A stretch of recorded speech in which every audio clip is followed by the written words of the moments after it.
नमस्कार दोस्तों, मैं सरिता निरंजन आप सभी का स्वागत करती हूँ अपने चलते फिरते नॉवेल पर। आज आप सुन रहे हैं चैप्टर 5। अब तक आपने सुना कि किस तरह स्वाति की दर्द भरी दास्तां की शुरुआत। अब आगे। मैं हिम्मत कर दीदी के पास बैठी और दीदी से बोली, आकाश अब मर गया है, अब वो कभी नहीं उठेगा दीदी, अब वो कभी नहीं उठेगा। वो भी अब मम्मी पापा के पास चला गया है इस दुनिया से। अब ना उसे किसी बात का गम है ना दुख, सबसे मुक्ति पाकर आराम से हमेशा के लिए सो गया।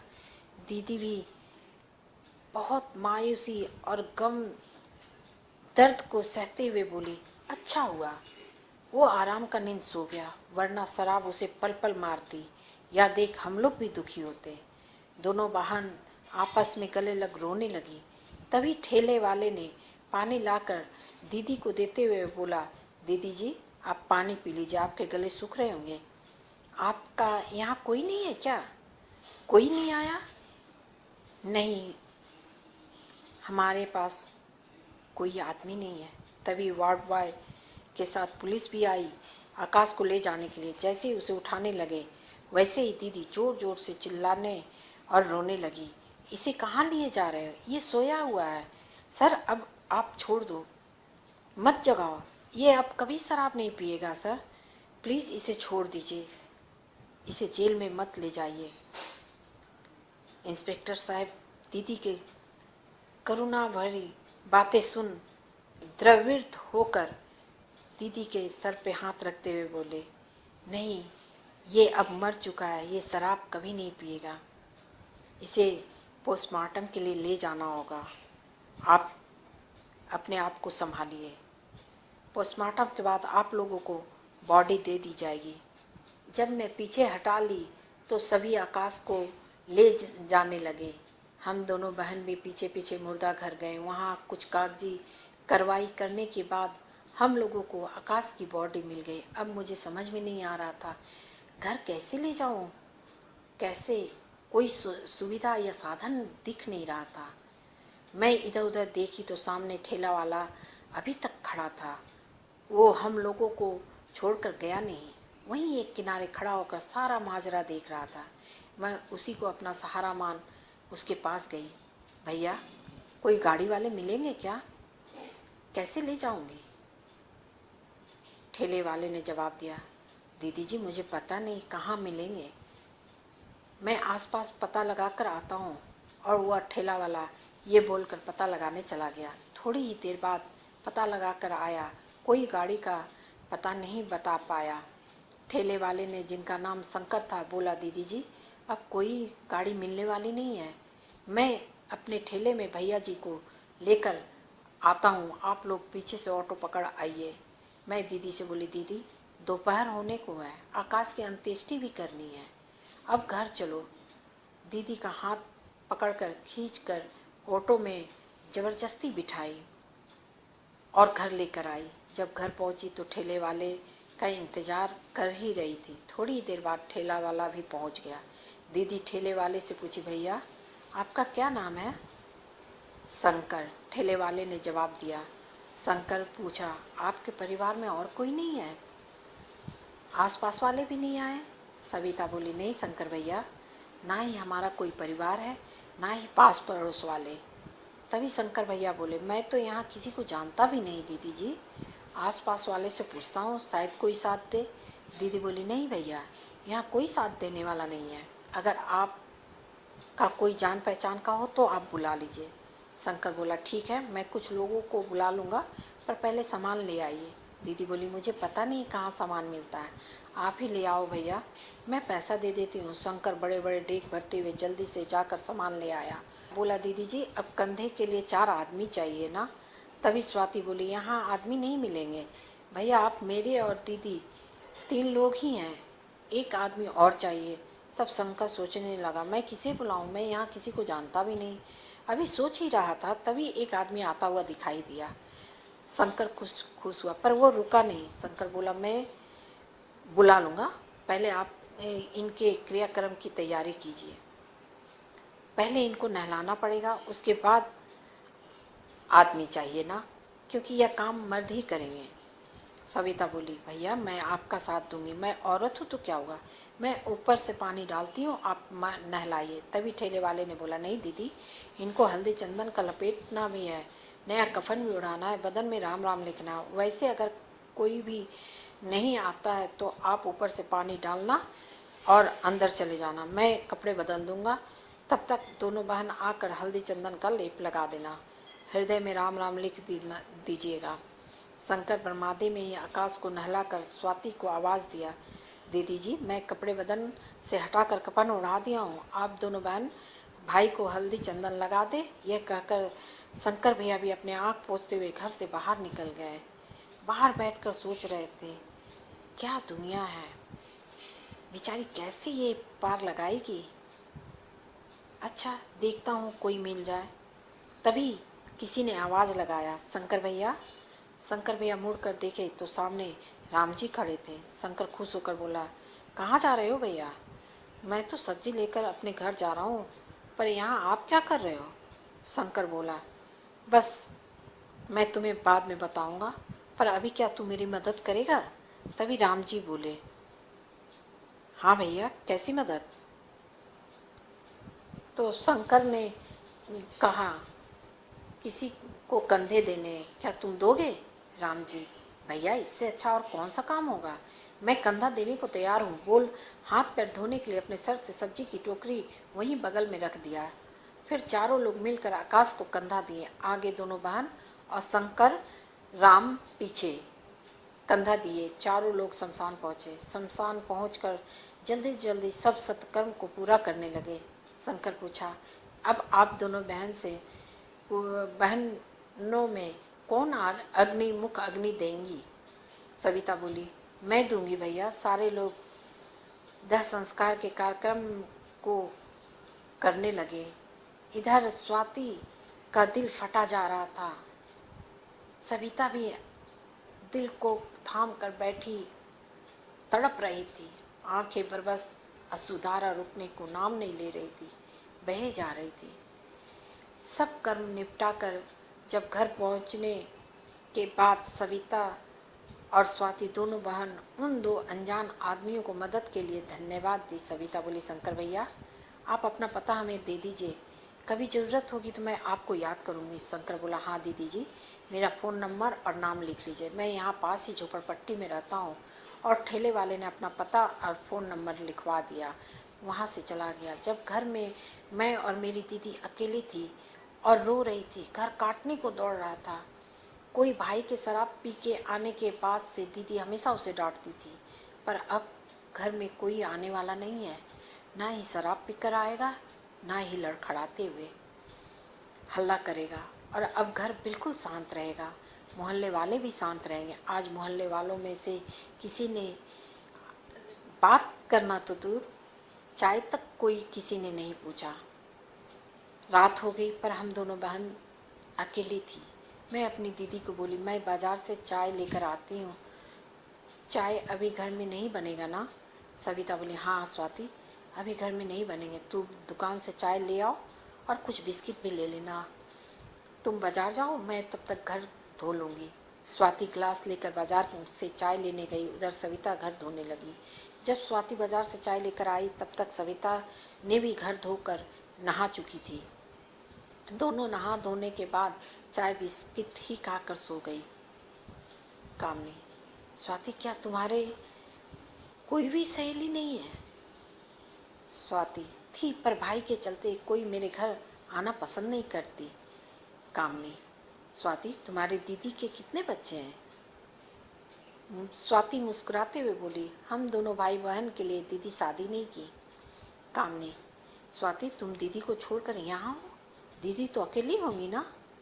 स्वाति, नहीं कामनी, दीदी भाई के गम में इतनी डूब गई और कुछ मेरे कारण मानसिक संतुलन खो बैठी, और अभी वो पागल खाने में, इसके लिए मैं भी जिम्मेदार हूँ। मेरे कुछ करने के कारण दीदी को बहुत बड़ा धक्का लगा। कामनी, तुम देखने नहीं जाती हो। हाँ जाती हूँ, पर महीने में एक बार। स्वाति अपने आँखों को पोंछते हुए बोली, मैं उस आदमी को सलाम करती हूँ जो इस मुश्किल की घड़ी में हम लोगों का साथ दिए थे। कामनी, तुम्हें कभी भूलना नहीं चाहिए। हाँ, मैं कभी नहीं भूल सकती और ना भूली हूँ उसे। तो मैं, मेरा भाई का रिश्ता जुड़ा हुआ है। मैं उनके घर भी जाती हूँ। उनके दोनों बच्चों को हॉस्टल में रख कर पढ़ाई भी करवा रही हूँ, क्योंकि शंकर भैया भी अब इस दुनिया में नहीं रहे। मुझे तो बहुत दिनों तक उनकी मौत की कोई खबर ही नहीं थी। मैं खुद अचानक एक दिन उनके घर गई तो मालूम पड़ा कि खेत में काम करते वक्त सांप काटने से उनकी मौत हो गई। ये भी मेरे जीवन में एक धक्के से कम नहीं था। जब मैं उनके बड़े बेटे रवि से पूछी, घर में कुछ राशन पानी है, वो नहीं, वो इतना भी बता नहीं पाया। तो मैं पूरा 3-4 महीने का राशन खरीद कर दे दी। मैं सोची, शंकर भैया जैसे अच्छे इंसान के बच्चे ऐसे नहीं रहेंगे। मैं उनको पढ़ा लिखा कर अच्छे इंसान बनाऊंगी। पर क्या पढ़े लिखे लोग अच्छे इंसान होते हैं? यहाँ शंकर भैया तो अनपढ़ थे, फिर भी कितने अच्छे इंसान थे। उनकी इंसानियत इसलिए बची हुई थी क्योंकि वे गरीब थे। पर उनके बच्चे उन्हीं के खून के हैं, जरूर अच्छे इंसान बनेंगे। मैं अच्छा इंसान बनाऊंगी। शंकर भैया के बड़े बेटे को मैं माँ के साथ ही रहने को कह दी, क्योंकि उनके परिवार वाले अच्छे नहीं थे। शंकर भैया की पत्नी के साथ उसके परिवार वाले कुछ अच्छा नहीं करते, दुर्व्यवहार ही करते थे। इसलिए मैं रवि को उसके माँ के पास ही छोड़ दी। शंकर भैया की पत्नी बहुत ही सीधी और सरल है।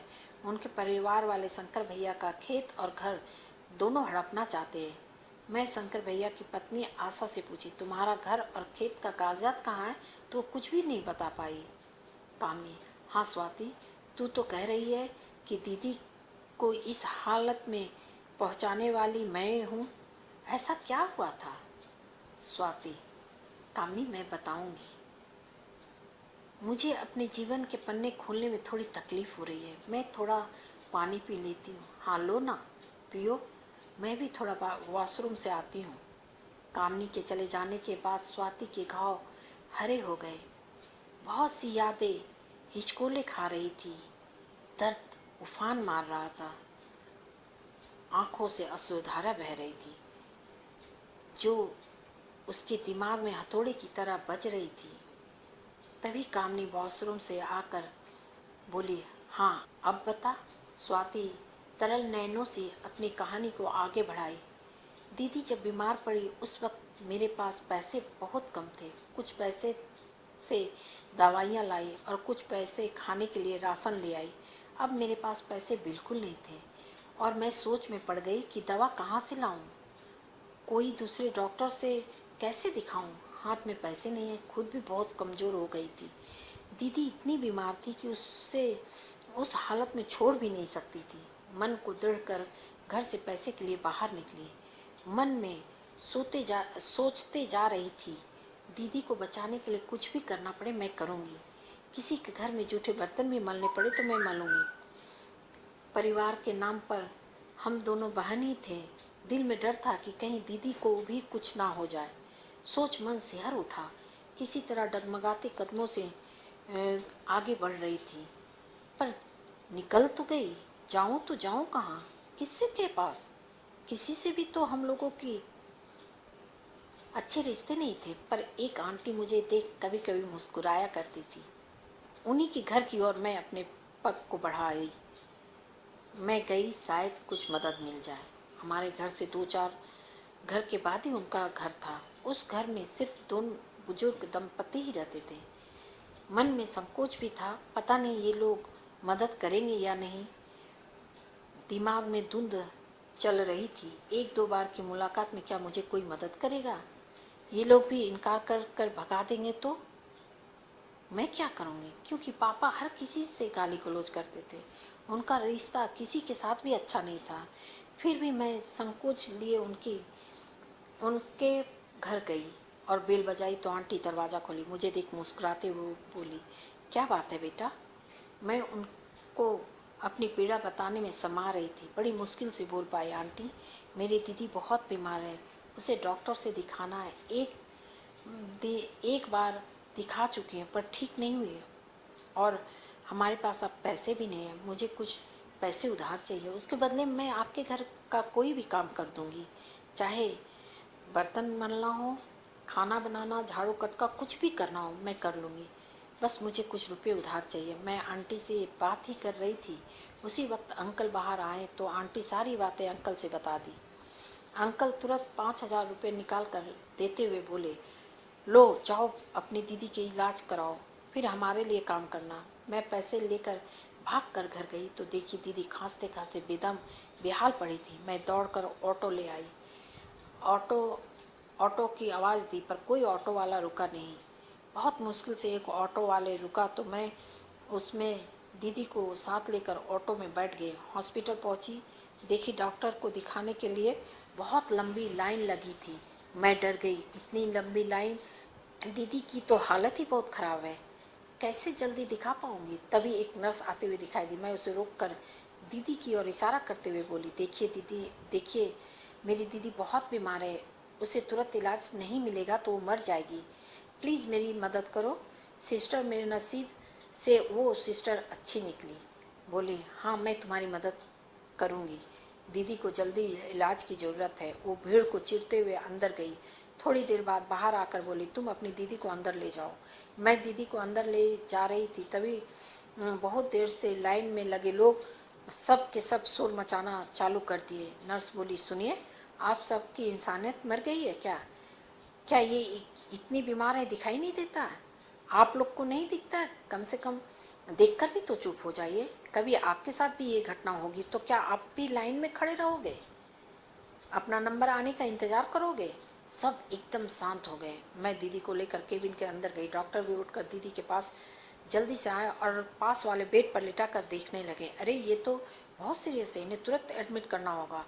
इतना सुनते ही नर्स जल्दी से एडमिट करने की प्रक्रिया चालू कर दी। इधर डॉक्टर ने दवाइयाँ लाने के लिए एक पर्चा हमें थमा दिया। मैं दौड़कर दवा लाने गई, तब तक दीदी को नर्स एडमिट कर चुकी थी, बस फॉर्म भरना बाकी था। यही सोच जब मैं अंदर गई तो देखती हूँ नर्स दीदी को बेंच पर ही बिठा रखी थी। दीदी किसी तरह दीवार का टेक लगा बैठी खांस रही थी। मैं नर्स से पूछी, इन्हें एडमिट हो गया था, फिर क्यों बेंच पर बिठाई? नर्स बोली, पहले आपको पैसा जमा करना होगा, फिर एडमिट की प्रक्रिया खत्म होगी, यही नियम है। अरे नियम मैं जानती हूँ सिस्टर, पर मैं भी अकेली हूँ और डॉक्टर साहब ने हमें दवा लाने के लिए भेज दिया। इनकी कितनी तबीयत खराब है और आप लोग बिठा कर रखे हैं। जब मैं शोर मचाने लगी तो डॉक्टर भी बाहर निकल कर आए। जब देखा, नर्स को डांटते हुए बोले, स्ट्रेचर लेकर आओ। कहाँ है वार्ड बॉय? क्यों, तुम लोग एडमिट करके भी इसे बेंच पे बिठा कर रखे हो? वार्ड बॉय जल्दी से स्ट्रेचर लेकर आया और दीदी को उसमें सुला कर ले गया बेड में सुलाने के लिए। नर्स लाइन लगाने लगी, तब कहीं जाकर मुझे थोड़ी राहत मिली। मैं दौड़कर काउंटर में पैसा जमा करने के लिए अमाउंट पूछी तो बताया 3200। मैं जल्दी से पैसे जमा कर दीदी के पास आई। इलाज चालू हो चुका था। तब मुझे भूख की एहसास हुई। मैं सुबह से कुछ खाई भी नहीं थी। किसी तरह कैंटीन में पहुंची। बोली, भैया मुझे पानी का एक बोतल दे दो, मेरा गला सूख रहा है। पानी की बोतल लेकर मैं पानी ऐसे ही पी रही थी जैसे कितने वर्षों से पानी नहीं पी पाई हूँ। फिर मैं बोली, भैया बिस्किट की एक पैकेट है क्या, देना। मैं बिस्कुट और चाय खाकर जल्दी से दीदी के पास आई। दीदी का सलाइन लग चुका था। मैं वहीं बेंच में बैठकर दीदी को देख रही थी। मुझे भी इतनी कमजोरी महसूस हो रही थी मानो एक डिग भी नहीं चल पाऊंगी। असल में सुबह से दौड़ते दौड़ते थक गई थी। मैं बेंच में बैठे ही बैठे सो गई। एक नर्स आकर मुझे उठाई और बोली, आपकी दीदी का सलाइन खत्म हो गया और आप देख नहीं रही हैं। मैं हड़बड़ा कर उठी तो देखी सच में सलाइन खत्म हो चुका था। नर्स दूसरा बोतल लगा कर बोली, मैं अब जा रही हूँ, आप थोड़ी देर दीदी को देखना।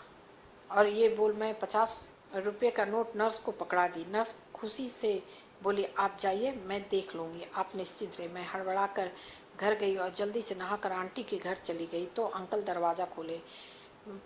मैं पूछी, आंटी है क्या? कहाँ है? तो अजीब नज़रों से अंकल हमें देख रहे थे, जो मुझे अच्छा नहीं लगा, पर फिर भी मैं पूछी, आंटी, अंकल आंटी? अंकल हड़बड़ा गए, बोले, आंटी पड़ोस में कथा के लिए गई हुई है। मैं बोली, कोई बात नहीं, मैं 1 घंटे बाद फिर आ जाऊंगी। अरे नहीं, वो तो अभी आ जाएगी, तब तक तुम मेरे लिए चाय बना दो। स्वाति बोली, जी ठीक है, आंटी के लिए भी बना देती हूँ। अरे नहीं, अभी सिर्फ मेरे लिए बनाओ, आंटी आ जाएगी तो उनके लिए बना देना। मुझे संकोच हो रहा था, पहली बार आंटी के बिना किचन में कैसे जाऊँ।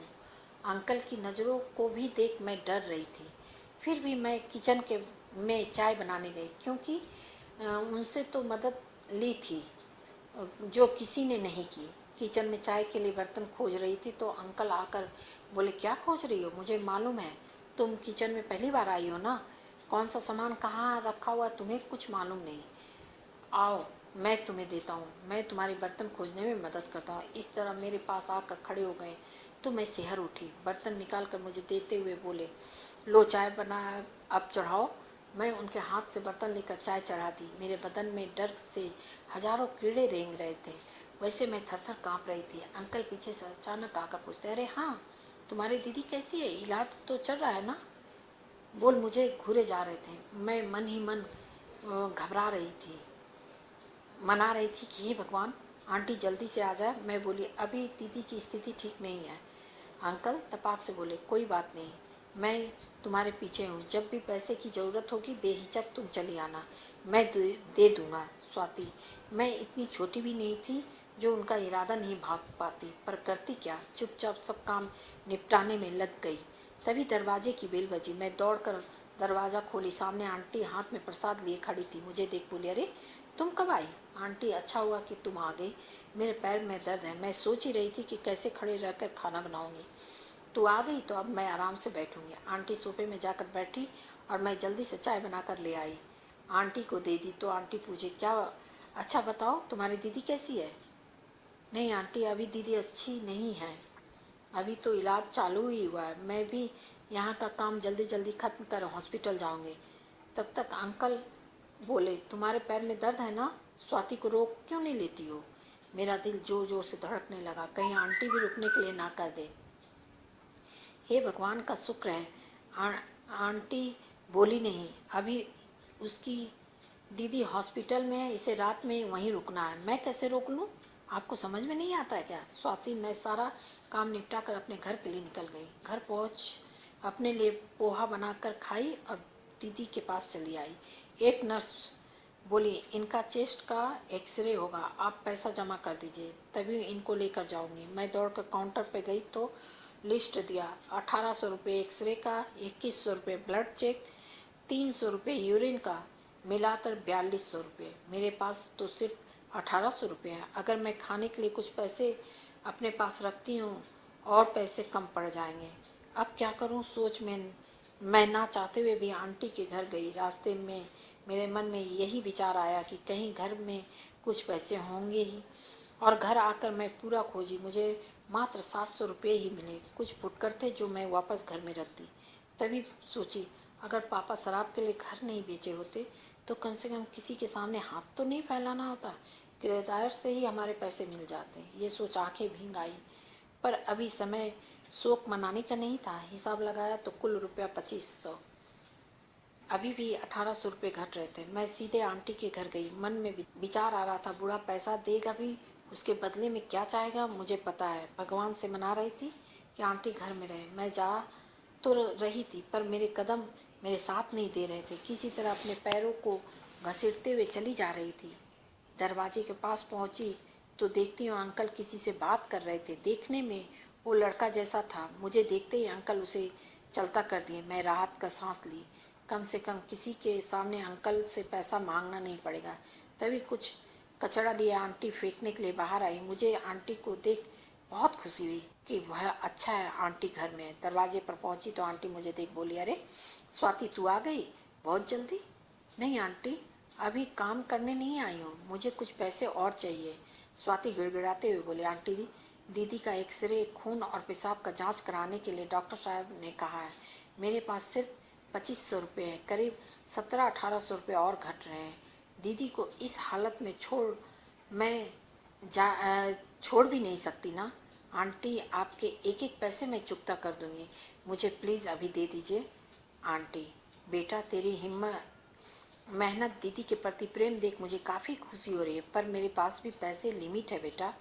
तुम्हें पता है ना, मेरा दोनों लड़का बाहर रहता है, वही लोग खर्च के लिए पैसे भेजते हैं। अगर मैं तुम्हें दे दूंगी तो हमारा खर्च कैसे पूरा होगा?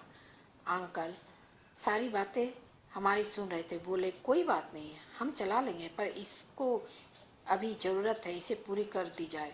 और 2000 रुपये लाकर अंकल ने मुझे दिए तो मैं स्तब्ध रह गई। अरे ये कहाँ से ला कर दिए? खैर मुझे अभी ज़रूरत है, ले लेती हूँ, अभी माथा पेची में नहीं पड़ना। नमस्कार दोस्तों, मैं सरिता निरंजन आप सभी का स्वागत करती हूँ। अगर आपको मेरी कहानी पसंद हो तो कमेंट्स बॉक्स में मेरी हिम्मत बढ़ाने के लिए कमेंट्स करना ना भूलें। प्लीज़ आपसे रिक्वेस्ट है, विनती है, आप ज़रूर शेयर कीजिए, लाइक कीजिए और कमेंट्स कीजिए, सब्सक्राइब कीजिए।